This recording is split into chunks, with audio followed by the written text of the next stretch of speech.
Siz kiyim tanlayotganingizda uni qaysi xususiyatlariga e'tibor berasiz va uni sifatini qanday aniqlashtirasiz?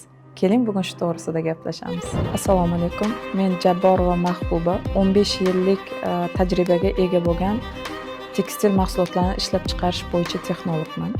Bizning komandamiz bilan maqsadimiz O'zbekistonni tekstil yo'nalishidagi salohiyati qay darajada ekanligini ko'rsatib berish va bizning mahsulotlarimiz import bo'lib kelayotgan boshqa davlat mahsulotlaridan sifat darajasi ham yuqori, ham ekologik toza ekanligini ko'rsatib berish.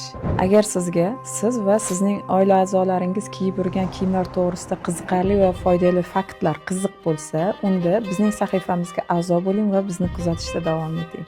Yana bir muhim masala. Siz tekstil mahsulotlarni sotib olayotganingizda uni narxiga e'tibor berishingiz kerakmi yoki uni tarkibigami? Bu to'g'risida keyingi videolarimizda biz sizlarga eksperimentlar ko'rsatamiz.